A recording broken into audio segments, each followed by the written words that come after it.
N'éteins plus ardent,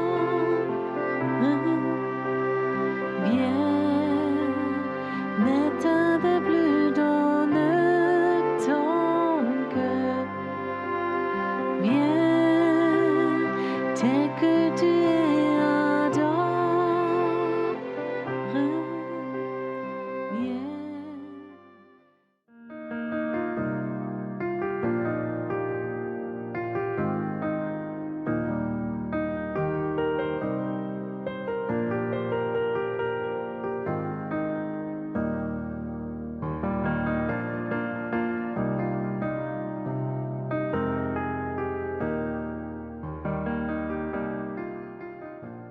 Ce soir, j'aimerais vous parler du prophétique. On commence ce soir. Demain, on a 2-3 jours.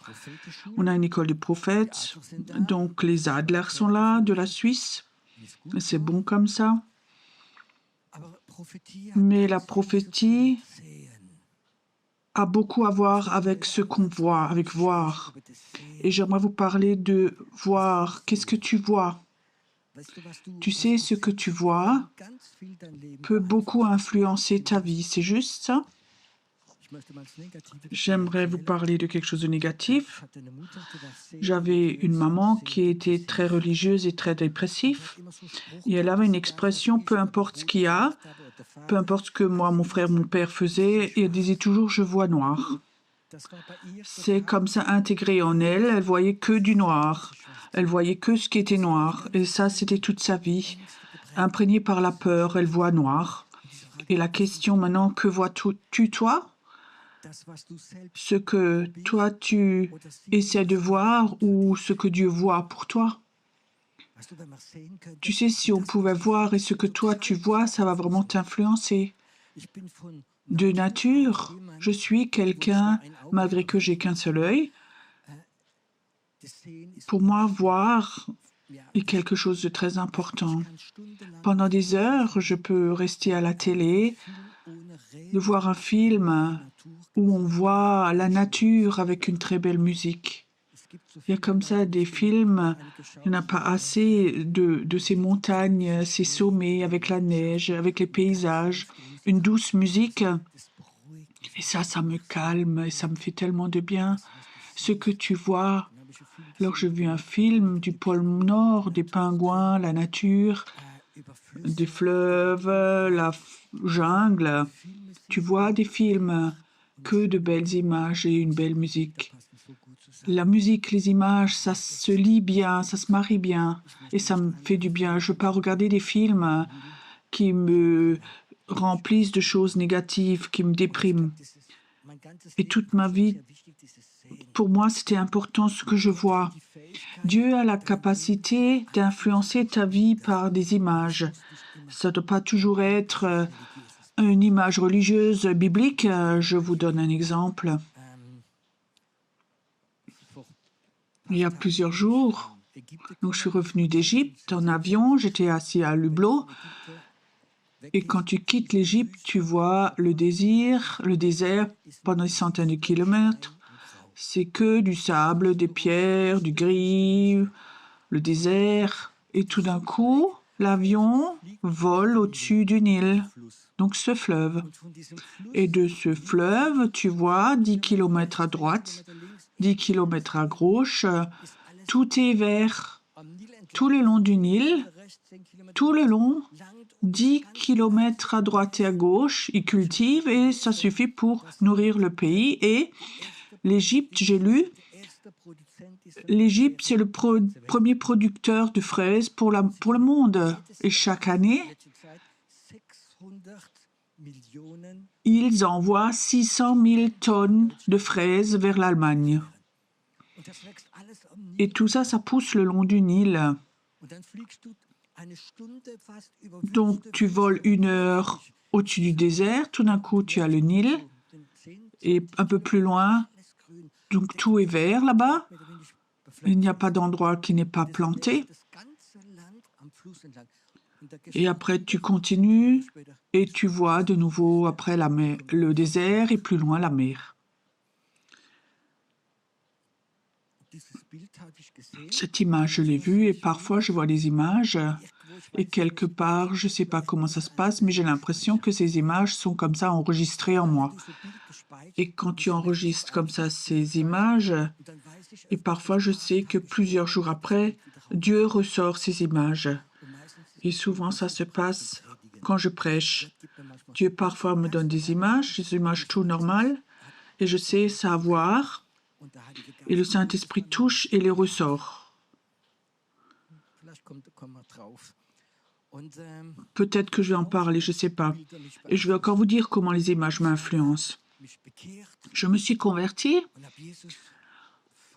donc j'étais vraiment dans le feu de Jésus. Je faisais tout pour lui. J'étais dans une petite église et j'étais dans chaque culte. J'étais toujours là.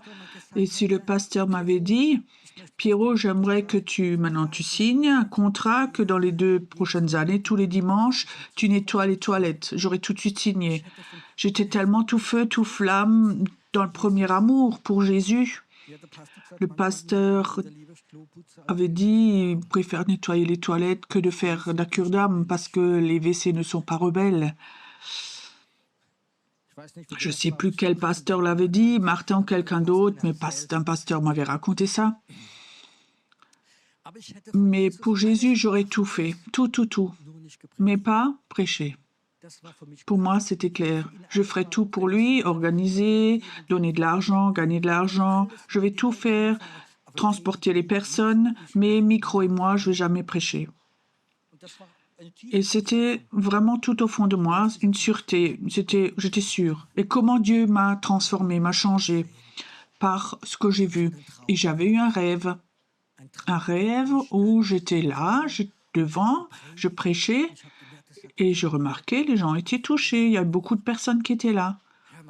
Oui, parfois on peut comme ça rêver des drôles de choses, comme ça, de l'âme. 3 jours après le même rêve, je me vois avec un micro, je me vois prêcher, beaucoup de gens sont là et Dieu touche les personnes. Je vois comme les gens sont guéris, comme ils sont touchés, qui pleurent. Et le matin, je me réveille, c'était le petit déjeuner avec mon épouse. J'ai dit à mon épouse, oh, j'ai fait un cauchemar. Et mon épouse disait, mais qu'est-ce que tu as rêvé? Alors je disais, imagine, je rêvais que je prêchais. Elle dit, mais ça, je sais depuis longtemps. Oh, les femmes. Mais ce rêve m'a influencé. Quand tu rêves 2 fois quelque chose et ton épouse le sait déjà, et je dis, Dieu, s'il te plaît, tu peux avoir pitié de moi, mais pas ça. Mais je me voyais comme je suis là aujourd'hui devant vous et je prêchais. Cette image vraiment m'a transformée.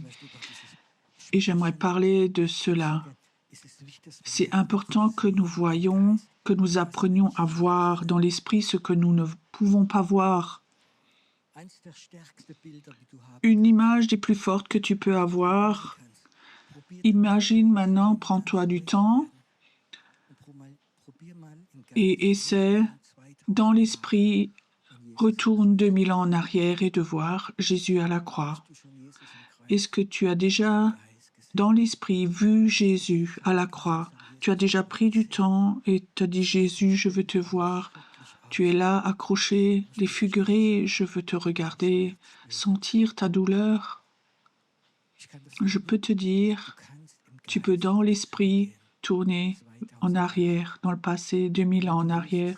Et quand tu vois Jésus à la croix, je peux te dire, tout orgueil dans ta vie, toute arrogance se dissolve, disparaissent. Amen. Et je crois que la puissance la plus forte de l'Évangile, c'est sur Golgotha. C'est la puissance la plus forte. Et je peux te dire, quand un esprit prophétique, si un venait ce soir et quelqu'un jouerait tout doucement au synthé, tout d'un coup, toi, dans l'esprit, tu verrais la croix. Qu'est-ce qui se passerait? Je peux te dire, savoir, quelque chose dans ton âme serait détruite. Il l'a fait pour moi et je ne l'ai pas mérité. Et je veux te dire, c'est important en tant que chrétien que nous nous prenions du temps, de temps en temps, à regarder à la croix. Je sais, nous les charismatiques, qu'on aime cette croix où Jésus est ressuscité. Je le sais qu'il est ressuscité. Mais avant qu'il est ressuscité, il est mort. Donc, voir. Et maintenant, ce soir, je vais vous lire. J'ai une parole prophétique. Ce soir, ça ne vient pas de Pierrot, ça vient de la Bible. Et ce soir, j'aimerais vous lire un verset. C'est pas un verset, mais c'est une parole prophétique que Dieu, comme Dieu te voit, ce qu'il veut faire avec toi, de toi. Est-ce que tu es prêt ce soir à dire, je vais essayer de voir, et ça va influencer ta vie. Je vais vous le lire, un verset que vous connaissez tous, mais ce soir je vous le lis et j'aimerais que tu essaies maintenant de le voir dans l'esprit. Tu es ou tu seras comme un arbre planté près d'un courant d'eau qui donne son fruit en sa saison et dont le feuillage ne se flétrit point. Tout ce que tu fais te réussit. Tu es comme un arbre planté près d'un courant d'eau qui grandit, qui grandit, qui grandit.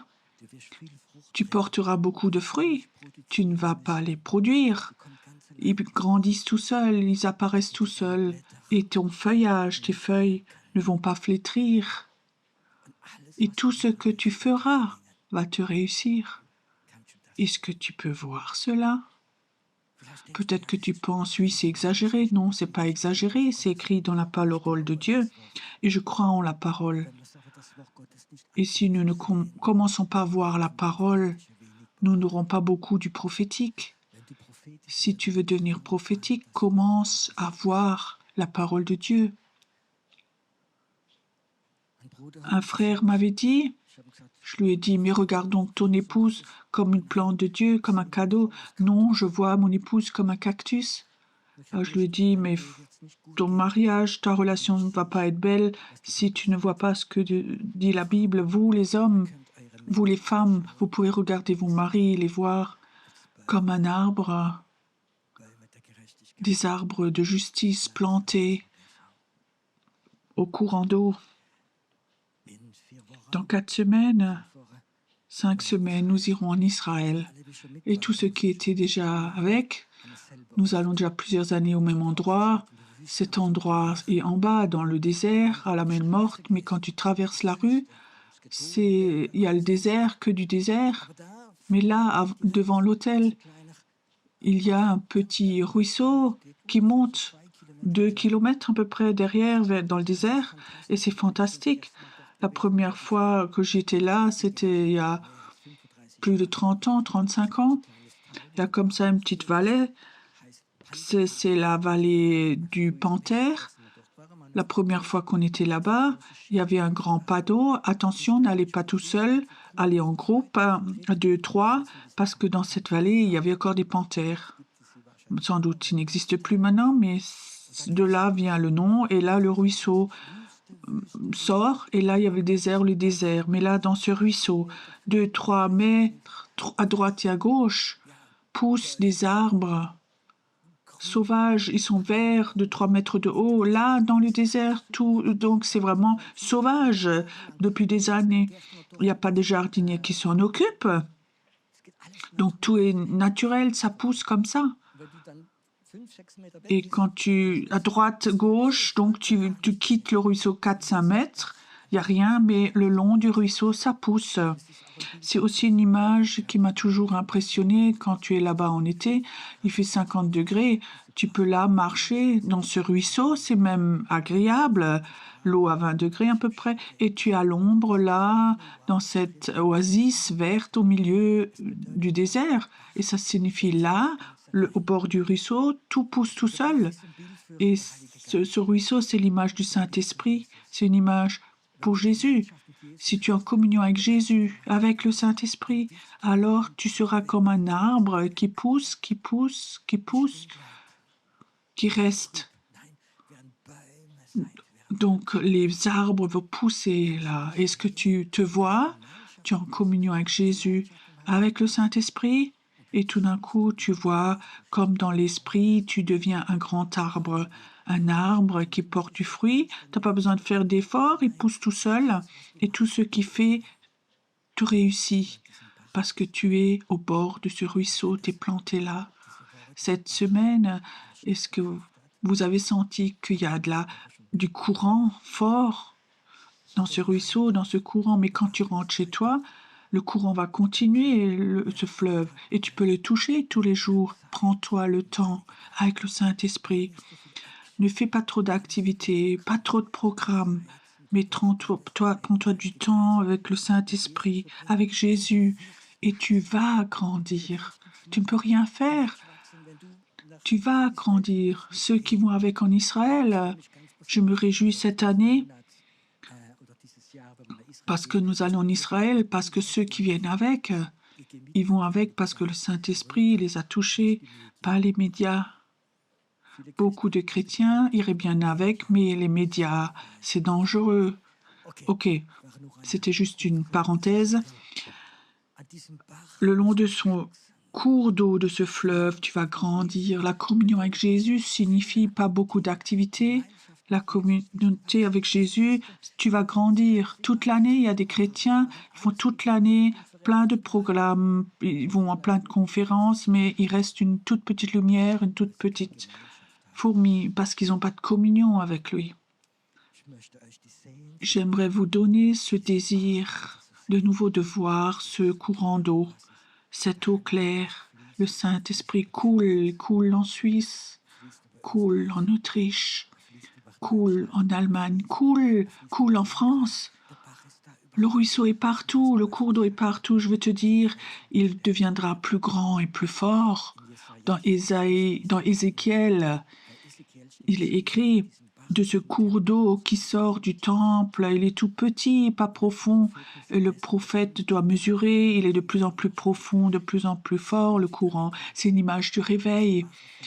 Et ce cours d'eau va dans la mer morte.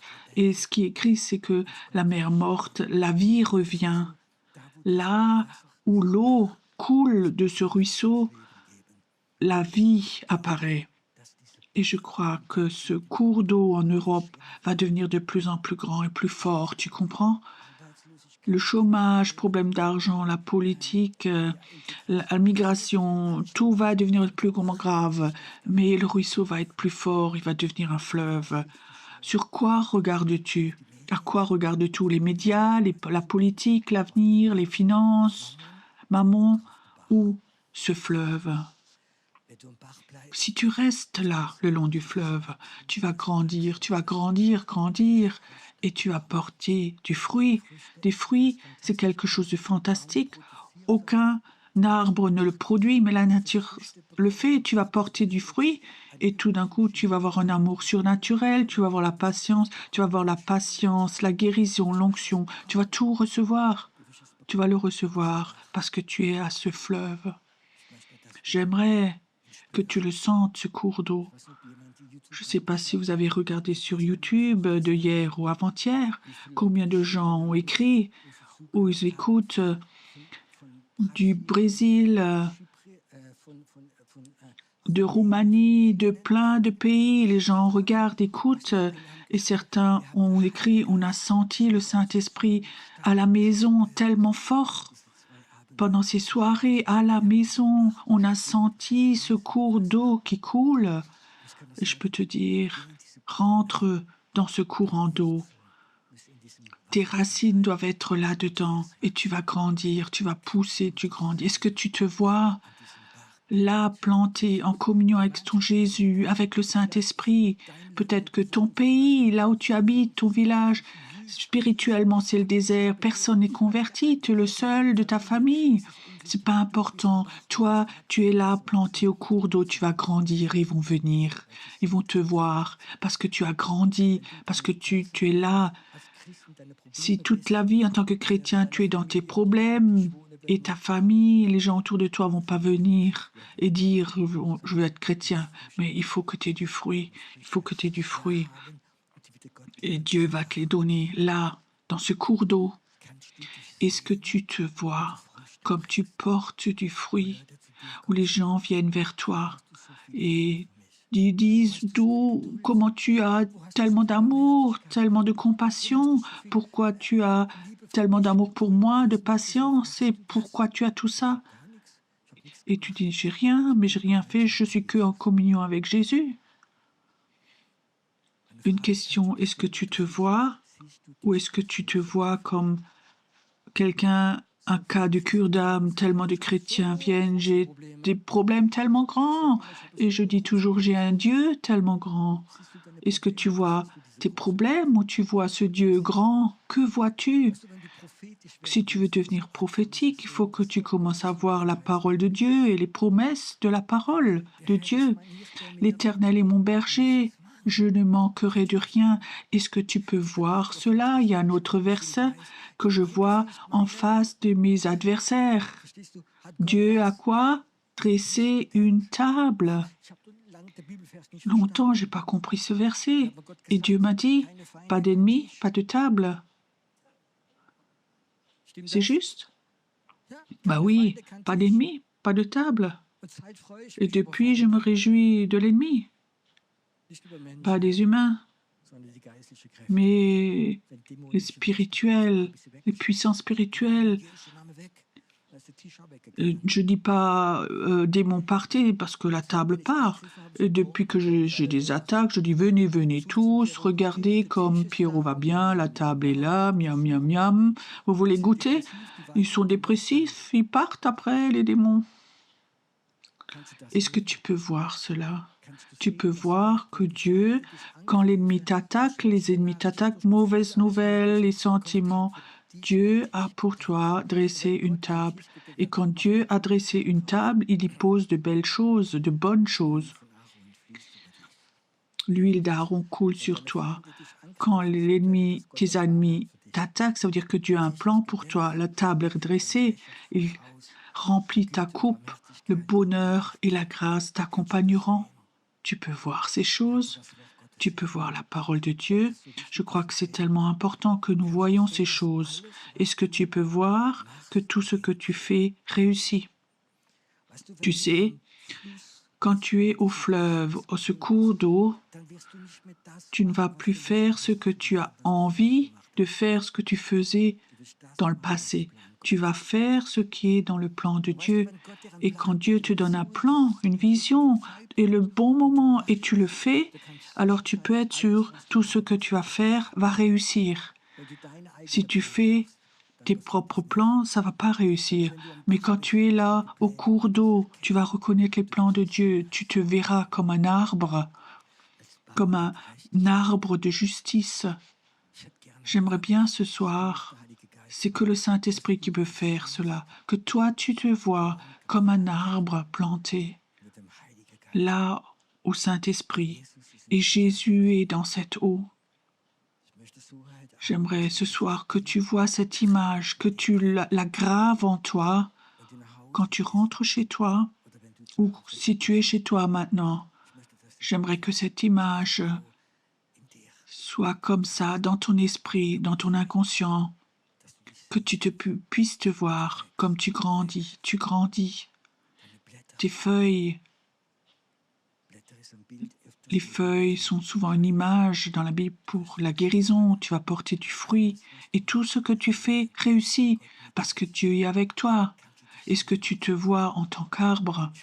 Je sais, ce soir, c'est plus facile parce que la présence de Dieu est très forte, elle est là.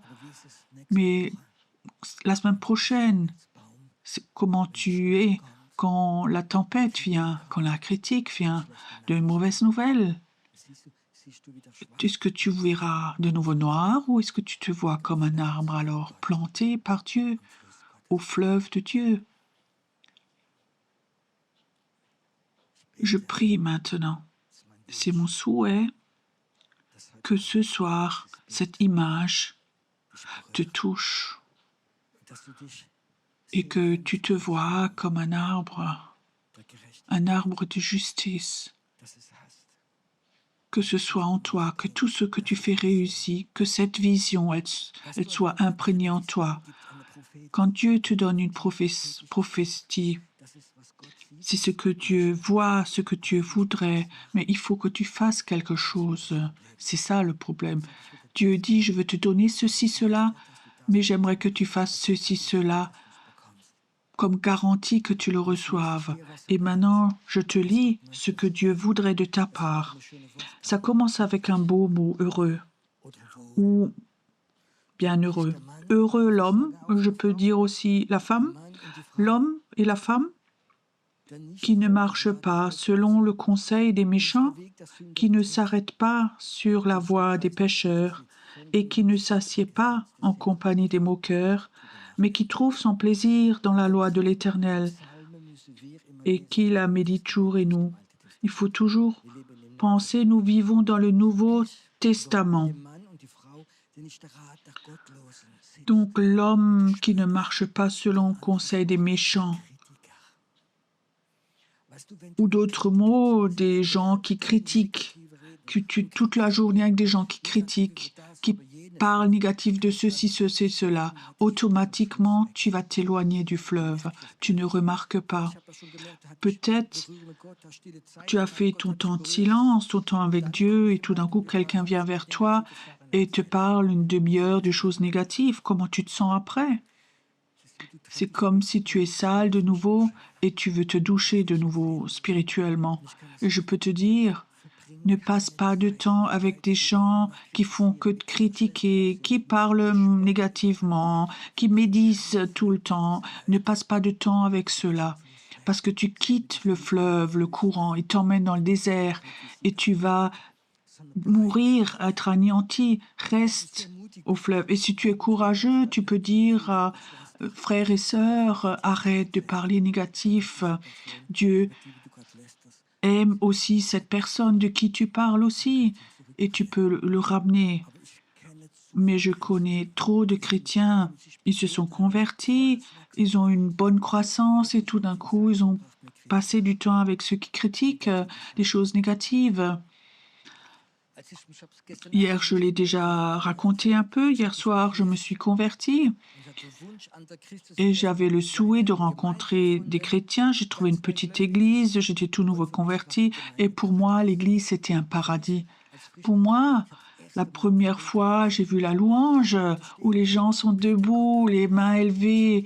Je sentais l'atmosphère, le Saint-Esprit. J'étais très sensible, j'étais là-dedans. Et dans ce temps-là, j'étais tellement heureux. J'avais une immense barbe comme ça, comme les vrais hommes en portent. Et là, j'étais tellement heureux d'avoir cette barbe. Vous savez pourquoi? Parce que quand j'étais dans la louange, les premières semaines, ils adoraient. Moi, les larmes me coulaient. J'arrivais plus à contrôler, ça coulait, ça coulait, ça coulait dans la barbe. Et comme ça, beaucoup de gens ne l'ont pas vu. Mais ma barbe était pleine d'eau. Et pour moi, c'était le paradis. Et chaque frère, j'aurais tout donné. C'était fantastique. Pour moi, l'église, c'était mon paradis. Et à chaque culte, à chaque réunion, j'étais là, c'était ma famille. Et après, je me rappelle encore, une sœur aînée, elle me dit, il est 10 heures, le tram ne roule plus. Est-ce que tu peux m'emmener à la maison? Et j'ai demandé où elle habite. Lui, 10 kilomètres dans un sens, moi, 10 kilomètres dans l'autre sens. Et pour moi, c'était un honneur d'emmener quelqu'un à la maison, une sœur âgée. Et cette sœur, donc j'ai vraiment parlé de ce paradis. Elle, ça fait 30 ans qu'elle est là-dedans. Et elle disait, Pierrot, tu vas aussi te réveiller. Et alors, elle m'a raconté les derniers 20 ans tout ce qui ne marchait pas à l'église, le couple du pasteur. Elle me racontait toutes les mauvaises choses de l'église. Je l'ai emmenée à la maison, ça durait 20 minutes. Et après, j'étais mort. Le paradis n'était plus là. Le paradis a disparu. Et le dimanche d'après, j'ai vu, celui-là, il a fait cela, je savais tout. Pour moi, le paradis était plus là et le fleuve était plus là. Ça avait tué quelque chose.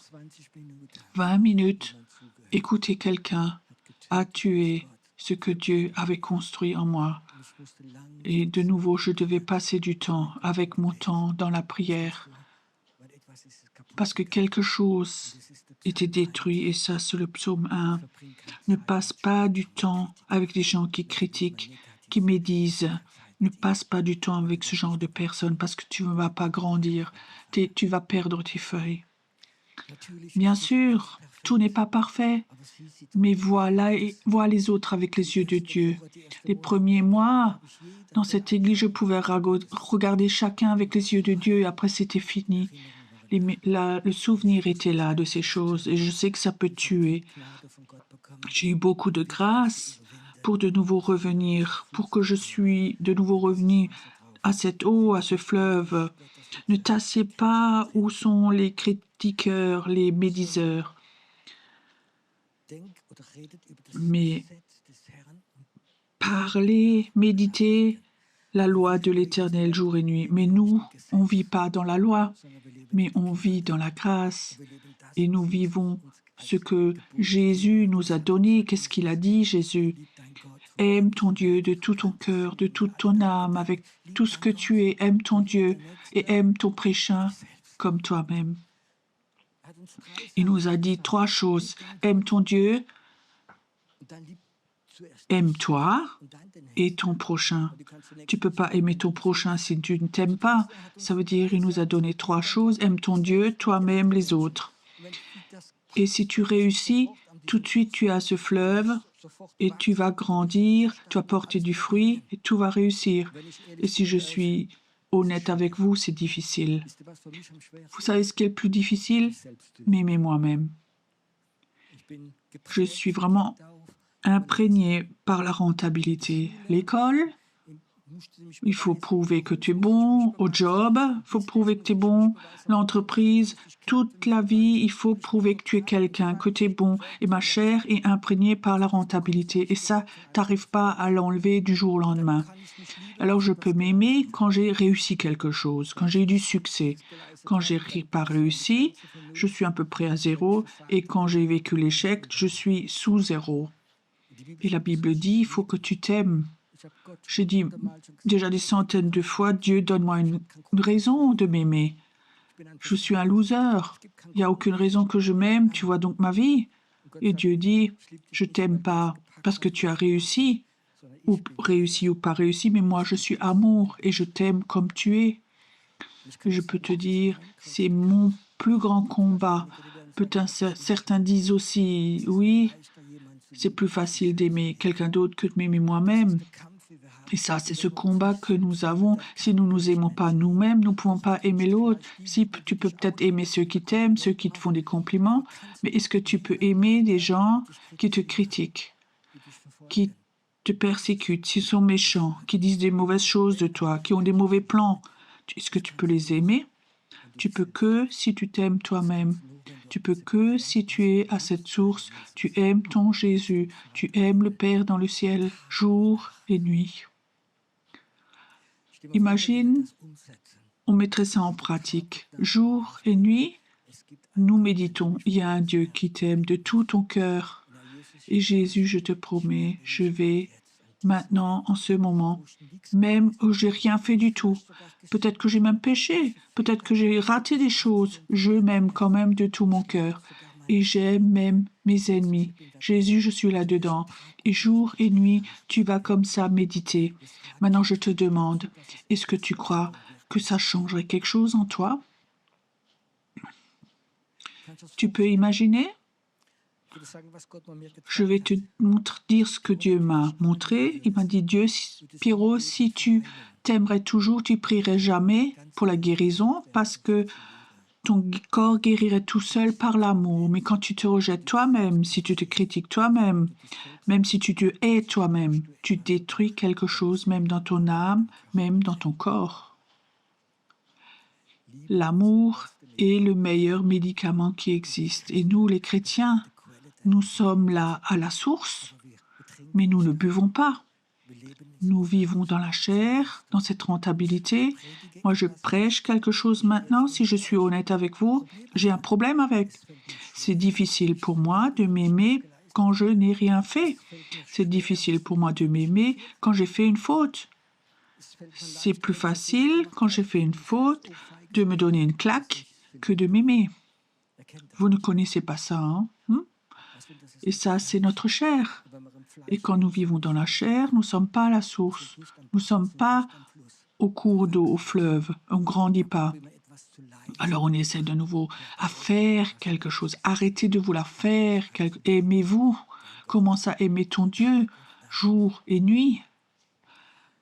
Est-ce qu'il y a des personnes ici qui dorment mal? Oh là là, la nuit, je me réveille. Commence à t'aimer. Commence à aimer ton Dieu. Commence la nuit à dire Seigneur, je t'aime, nul n'est comme toi. Achète des boules caisses à ton épouse. Mais soyez honnête maintenant. Est-ce que c'est difficile pour vous de vous aimer, de l'aimer jour et nuit? Quand la nuit tu te réveilles, pense à cela. Dis Jésus, je t'aime, je te loue. J'ai déjà une fois raconté cette histoire. J'étais nouveau converti et il y avait un séminaire pour la délivrance. Je ressors de les cultes, je savais, j'ai encore des choses. J'ai besoin d'aide et j'étais là inscrit à un séminaire et tu pouvais à l'inscription mettre une croix, chambre seule, double, dortoir. Donc je suis des hommes d'affaires, donc j'ai une chambre simple et j'arrive là-bas, on n'a plus de chambre, il n'y a que encore le dortoir. Je me suis vraiment réjouie, je me suis réjouie. Je me suis tellement réjouie que la secrétaire, elle a eu peur, tellement je me suis réjouie. J'étais pas encore croyante depuis longtemps et je voulais avoir la délivrance et en aucun cas je voulais être dans un dortoir. 28 lits ou quelque chose du genre et des lits comme chez les militaires ou en prison, des lits superposés. Qu'est-ce que je dois faire? Je rentre. Je sentais que Dieu dit non, reste là. Et c'était nécessaire. Alors bon, je me suis pris mon lit là dans cette chambre. Il y avait que encore un lit en haut. C'était des lits superposés. Donc j'ai mis mes affaires en haut. Je voulais être en communion. L'homme sous moi, donc il avait 84 ans. Moi 32, ça va bien ensemble. Et c'était un agriculteur, son épouse était décédée, et quand il avait du temps, il est allé au séminaire. Oui, qu'est-ce qu'on fait? Moi aussi, j'avais un problème avec le sommeil, avec un lit qui n'est pas le mien. Alors la nuit, je me réveille. Le grand-père, en dessous.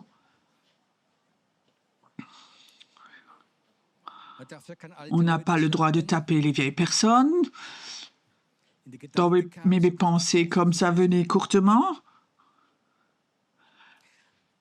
Mais ce qui était pire encore, il ronflait et après il se réveillait un peu et alors « Loué soit Dieu! Alléluia! Alléluia !» Et ça 10, 12 fois la nuit.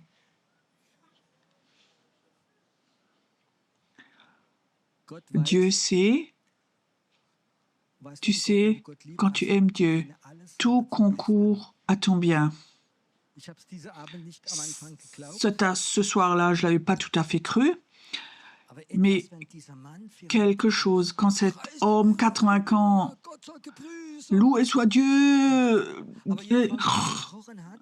et à chaque fois qu'il l'a dit, je sentais que quelque chose transformait l'atmosphère. Alors j'étais là, couché là en haut, et le Seigneur commençait chez moi, dans mon cœur, à agir. Mon grand-père, quand il avait cet âge-là, il est devenu sénile. Tout son passé, on l'avait trompé, et il faisait que maudire. Et il avait vraiment maudit sur les gens, et ça c'est la mémoire de mon grand-père. Il maudissait tellement. Et là, j'avais ce grand-père en bas. Alléluia! Loué soit Dieu! Et cette nuit-là, Dieu avait commencé à toucher mon cœur. Tu comprends ça? À chaque fois qu'il disait « Loué soit Dieu! Dieu, je t'aime! Alléluia !» Il y a comme un nuage, une vague, 10, 12 fois. Les autres n'ont rien compris, n'ont rien entendu. Ils dormaient, moi j'étais réveillée. Et ça avait touché mon cœur. Dans cette situation-là, Dieu t'emmène parfois dans des situations, Dieu fait quelque chose. Et ça, c'était ce séminaire où j'ai reçu la délivrance. Moi-même, j'ai eu la délivrance. Les circonstances étaient catastrophiques, mais dans ces circonstances-là, à la table du Seigneur, Dieu avait préparé une table et c'était quelque chose de beau. Tout ce que tu fais va réussir. Et cet homme, j'avais remarqué jour et nuit, quand tu le voyais, il était reconnaissant qu'il était là, 84 ans, il racontait de temps en temps, il allait dans son tracteur et après il allait de nouveau il pouvait donner quelque chose à une œuvre et je le regardais, 84 ans, il vivait comme ça, la gratitude et mon grand-père faisait que de maudire et la différence était avec Jésus et sans Jésus. Je crois que nous sommes dans un temps où nous devons de nouveau voir, où nous devons voir que tout ce que Dieu fait, toutes les circonstances dans lesquelles Dieu t'emmène, et dans ces circonstances-là, tu commences à louer Dieu, à l'aimer, à le bénir, tu vas voir comme le Saint-Esprit va venir et tu vas grandir quand tu restes à ce fleuve. Cet homme m'avait vraiment impressionné et je me réjouis un jour quand j'arrive là en haut et que je vais le rencontrer, je vais lui dire, au début tu m'énervais tellement, mais tu étais une telle bénédiction pour moi. Et pendant 4 jours, dans ce séminaire, j'étais là couché en haut et je me suis même réjouie d'aller au lit après. Tu te rends compte? Ça, c'est la différence entre les humains qui vivent le long du courant d'eau et ceux qui sont pas là. Les gens qui sont incroyants seront comme de la paille et nous serons comme des arbres. Le Saint-Esprit est là ce soir, ce fleuve est là ce soir et nous pouvons boire de cette eau. J'étais une fois en Suisse, c'était la ville La Chaux-de-Fonds, c'est en haut dans le Jura. C'est un endroit très occulte. Et là, il y a un grand supermarché. Il y a le Migros et d'autres magasins. Et au 4e étage, il y a comme ça un restaurant, cafétéria. Et toute la journée, on voit des retraités. C'est toujours plein. 80, 90 ans. Et ils sont là en haut. Et j'étais là en haut avec la femme qui avait organisé notre séminaire. J'ai posé la question aux gens et j'ai dit à Dieu, qu'est-ce qu'ils font là? Ils attendent la mort. Ils attendent de mourir. J'arrivais à pas le croire et je me suis assise à table. J'ai dit bonjour. Il dit, oh, j'ai tellement des arthroses dans le dos, j'ai mal. Et j'ai dit, je peux prier pour vous. Il a tourné la tête, laissez-moi tranquille. Il attend la mort. Ça, c'est les personnes qui ne sont pas à cette source.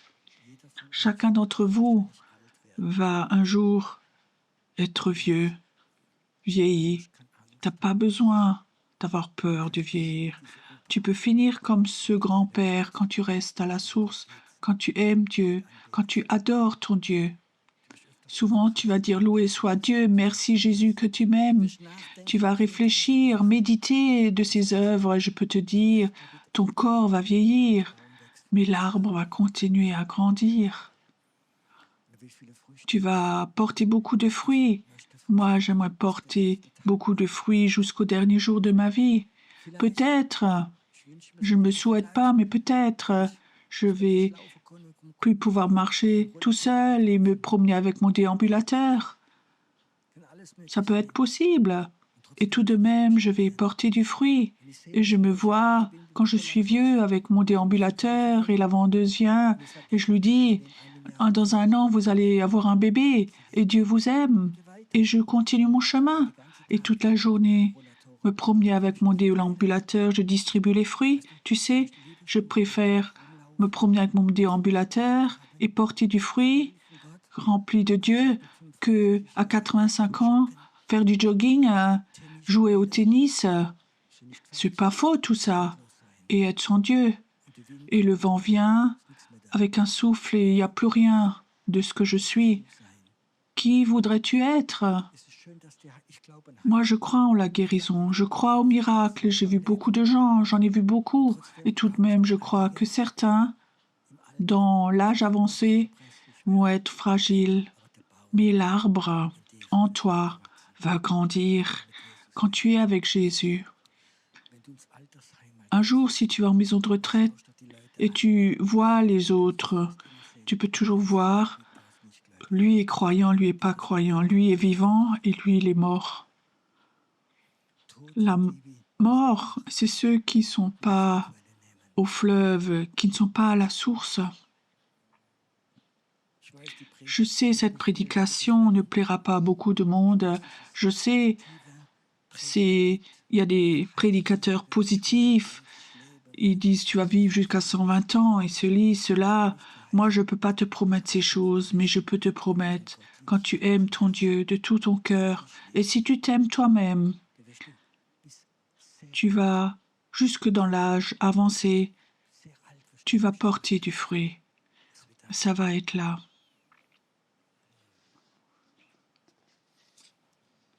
J'aimerais que tu aies une autre image. J'aimerais que tu te vois. Tu es 60, 70, 90 ans et tu es plein de joie et tu portes du fruit. Et tout ce que tu fais, tout ce que tu pries va réussir et tu vas donner témoignage et tu vas réfléchir, méditer jour et nuit, commencer au ciel et tu vas porter du fruit et tu vas aller bien. N'aie pas peur de l'avenir. Ton avenir est là, au bord du fleuve, et de porter du fruit. Ton corps va vieillir, mais ton esprit, il va grandir. Tu vas avoir des fruits prophétiques, des rêves prophétiques de Dieu. Est-ce que tu peux te voir dans 10, 20 ans, si le Seigneur n'est pas revenu? Tu auras une immense joie dans ton cœur. Tu peux bénir les autres, ta famille, tes petits-enfants, tes arrière-petits-enfants. Tu vas leur donner ces fruits et tu vas voir comme tes petits-enfants, arrière-petits-enfants vont être des évangélistes, des prophètes. Est-ce que tu peux voir ces choses? Tu es comme un arbre qui va grandir, grandir.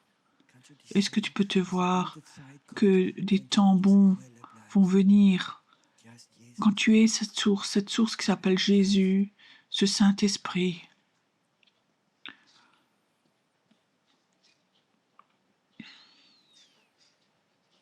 Ce soir, quelque chose va se passer maintenant.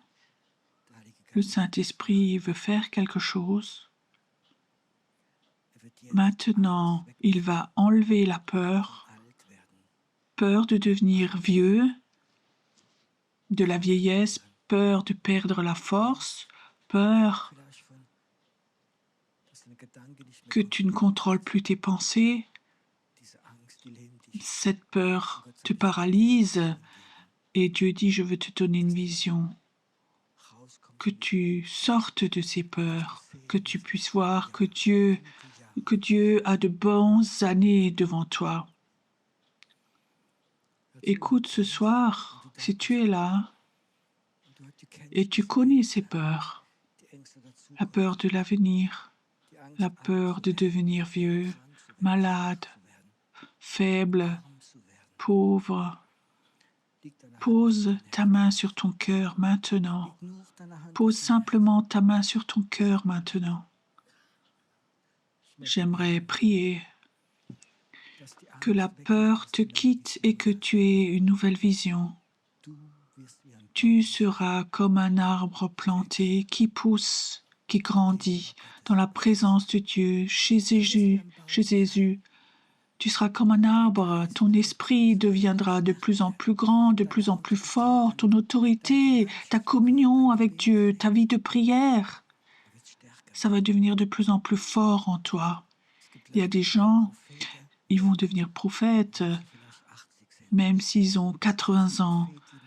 quand ce manteau prophétique d'Élie descend sur toi et tu vas prophétiser et tu auras un esprit prophétique très fort, reçois maintenant. Dieu est notre avenir. Nous allons réfléchir, méditer jour et nuit, que Dieu nous aime, que tu puisses t'aimer toi-même, que tu puisses aimer les autres.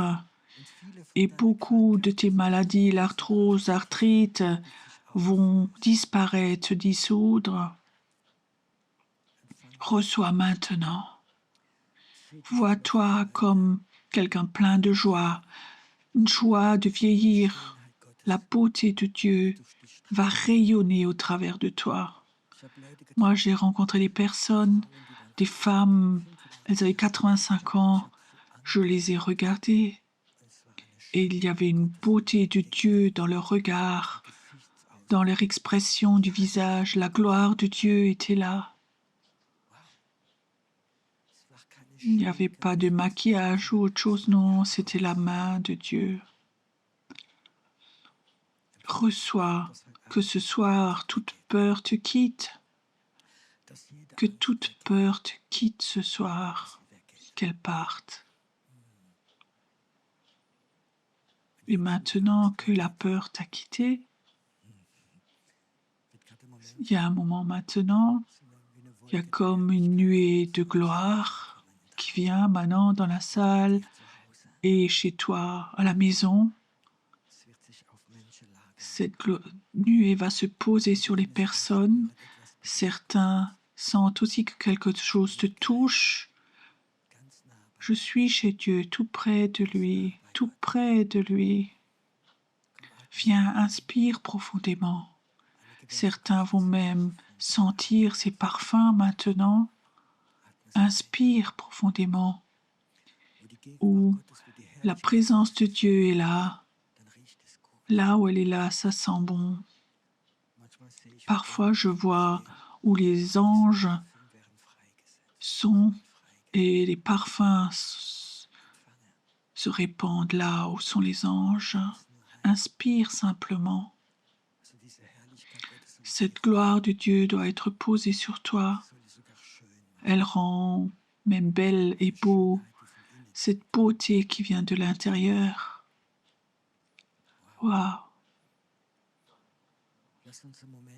Ayons un moment maintenant où nous adorons notre Dieu, où nous allons dans une profonde adoration et laisse la gloire de Dieu te toucher. Laisse-la te toucher. Être touché par le Saint-Esprit, laisse-le te toucher. Qu'il ait le droit de te toucher. Laisse aussi longtemps dans l'adoration, dans la présence de Dieu. Bois à ce fleuve ce soir. Là, il y a de la vie, il y a de la délivrance. C'est une onction de guérison et de vie ce soir qui est là. Reste dans cette présence de Dieu ce soir.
Würdig ist das Lamm.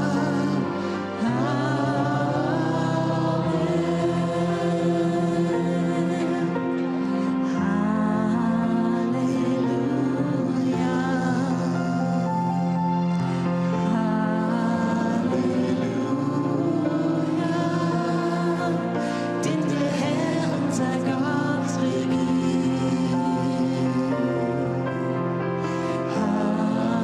Halleluja.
Ich lieb dich so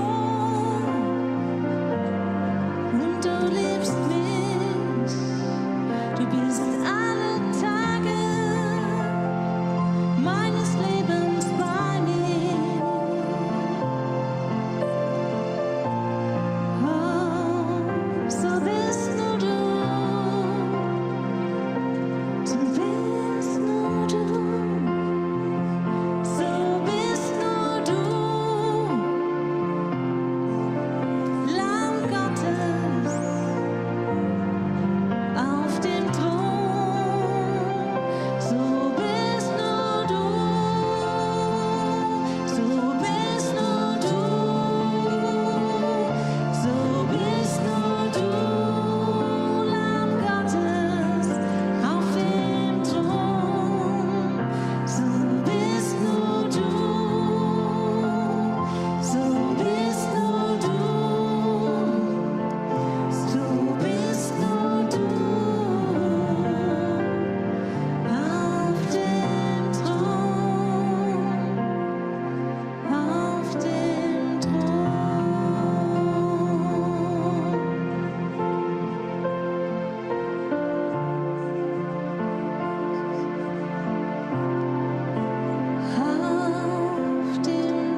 Israel willkommen.